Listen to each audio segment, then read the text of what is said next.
नमस्कार दोस्तों, मैं अभिनय एक बार फिर से स्वागत करता हूं आप सभी का आज की नई कहानी में। तो दोस्तों, आज की नई कहानी है जंगल में तूफान का डर। एक बहुत बढ़िया कहानी। तो चलिए कहानी शुरू करते हैं। किसी गांव में एक बुढ़िया रहती थी। उसका एक ही बेटा था। एक दिन उसका बेटा भेड़ बकरियां चराने जंगल में पहुंचा कि आसमान पर काली घटाएं उमड़ आई। जोर से हवा चलने लगी और धीरे धीरे तूफान बन आया। बुढ़िया ने देखा तो चिल्लाकर बेटे को आवाज देती हुई बोली, भारी तूफान चला आ रहा है, भेड़ बकरियों को लेकर जल्दी घर लौट आ। झाड़ी में भेड़ बकरियों की ताक में बैठा हुआ बघेला बुढ़िया की आवाज सुनकर सहम गया। सोचने लगा, यह तूफान क्या बला है। जंगल में एक से एक खूंखार और बलशाली जानवर तो हैं, पर तूफान का नाम कभी नहीं सुना। अब यह कौन सी चीज जंगल में आ गई है। निश्चित ही यह कोई खतरनाक चीज होगी, सोचकर बघेला मन ही मन डर गया और तूफान की मार से बचने के लिए चुपचाप झाड़ी से निकल भेड़ बकरियों में आ शामिल हुआ। थोड़ी देर में लड़का भेड़ बकरियों को लेकर घर लौटा और उन्हें ओबरे में ले जाकर बंद कर दिया। उसके घर लौटते ही बरसात भी शुरू हो गई। आंधी पानी और तूफान का जोर हो गया। तभी एक चोर को चोरी की बात सूझी। यही मौका है, सोचकर वह आधी रात के समय बुढ़िया के ओबरे में घुस आया और भेड़ बकरियों को टटोलने लगा। वह बुढ़िया के ओबरे से एक हिष्ट पुष्ट बकरे को चुराना चाहता था। अचानक हाथ में बघेले की गर्दन आ गई। चोर ने समझ लिया कि यही सबसे तगड़ा माल है।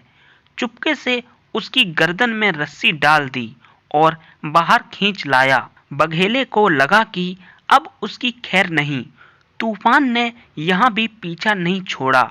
वह भय से कांपता हुआ चुपचाप उसके पीछे चलने लगा। रातों रात वह बघेले को निकालकर दूर ले आया। सुबह के उजाले में जब चोर ने देखा कि बकरे की जगह वह बघेले को बांध लाया है, तो डर के मारे उसकी हालत बिगड़ गई। बघेले को वहीं छोड़कर चोर सिर पर पांव रखकर भागा और वहीं पास में एक पेड़ के खोखले में जा छिपा। उसके हाथ से छूटकर बघेला भी जंगल की ओर भागा और भागता ही चला गया। जंगल में उसे बेतहाशा भागते हुए देख भालू ने रोककर पूछा, बघेले सरदार, आज इतनी तेजी से कहां दांव लगाने निकले हो। भालू को देखकर बघेले की जान में जान आई। हांफते हुए बोला, क्या बताऊं कलवा राजा, अब इस जंगल में हमारी दाल ना गलेगी। अब यहाँ एक भयानक जंतु आ पहुंचा है। उसका नाम तूफान है। मुझे लगता है वह इस जंगल में किसी को रहने न देगा। उसके चंगुल से किसी तरह जान बचाकर निकल आया हूँ। देखो, मेरे गले में उसके हाथ की बंधी हुई रस्सी लटक रही है। वह इतना खतरनाक है कि गले से पकड़कर ही सबको काबू में करता है।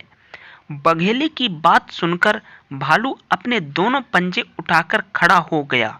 क्या कहा, हमसे अधिक बलवान इस जंगल में शेर को छोड़कर और कौन हो सकता है। अभी साथ चलकर मुझे दिखा। उस दुष्ट को अपने एक ही पंजे से उसकी सूरत ना बिगाड़ दी तो कहना। भालू को साथ लेकर बघेला उस ओर चला जहां तूफान के चंगुल से छूटकर वह भाग निकला था। तूफान की बहुत तलाश की, लेकिन उन्हें कहीं कुछ न दिखाई दिया। आखिर भालू थककर उसी पेड़ की जड़ में आ बैठा जिसकी खोखल में चोर छिपा हुआ था। दोनों आमने सामने बैठकर तूफान का इंतजार करने लगे।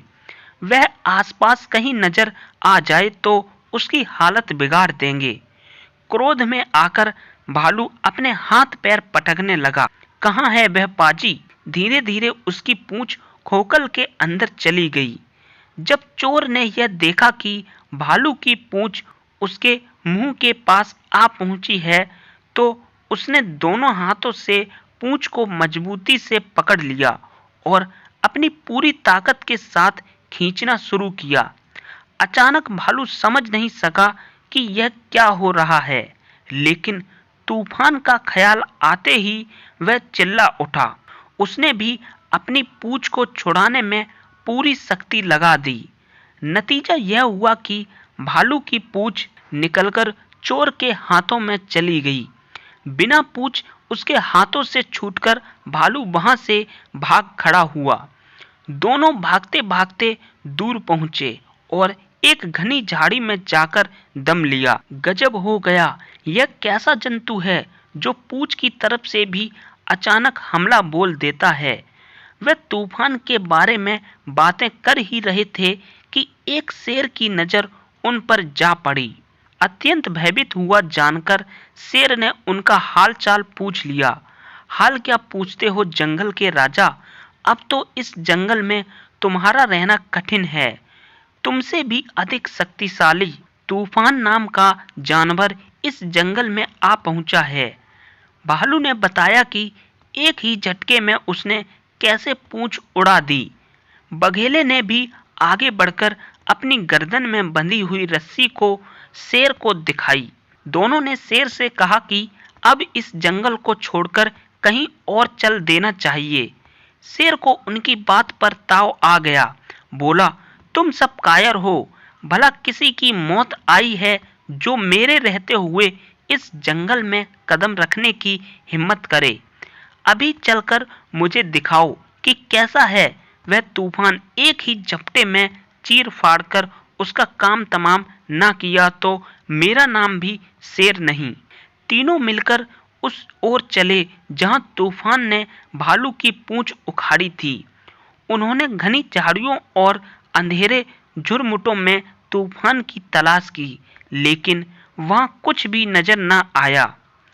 इस बीच अपनी जान बचाने के लिए चोर उस पेड़ के खोखल से निकलकर पेड़ की सबसे ऊंची शाखा पर जा बैठा, जहां पत्तों के बीच कुछ भी दिखने में न आता था। बहुत खोजबीन करने पर जब तूफान कहीं नजर न आया तो शेर ने क्रोध में आकर गरजना शुरू किया। उसकी गरज सुनकर पेड़ पौधे कांप उठे। डर के मारे चोर का सारा शरीर कांप गया। उसके हाथों से टहनियां छूट गईं और वह अपने पूरे भार के साथ शेर की पीठ पर आ गिरा। शेर को लगा कि जैसे कोई पहाड़ उसकी कमर पे आ गिरा हो। अचानक अपने ऊपर तूफान का हमला हुआ समझ वह उछल गया, भागा। चोर को भी एक ही रास्ता दिखाई दिया। उसने शेर की कमर अपनी बाहों से इस तरह कस ली कि उसकी सांसें घुटने लगी। अब तो जान के लाले पड़ गए थे। फिर अपनी जान बचाने की खातिर वह लंबी छलांग लगाता हुआ दूर निकल गया। इतना लंबा सफर तय करने के कारण चोर बहुत थक गया। धीरे धीरे उसकी बाहें ढीली पड़ गईं। हाथ शेर की कमर से छूट गए और वह जमीन पर आ गिरा, किंतु शेर को पीछे देखने की फुर्सत कहाँ थी। वह पागल हुआ भागता ही रहा।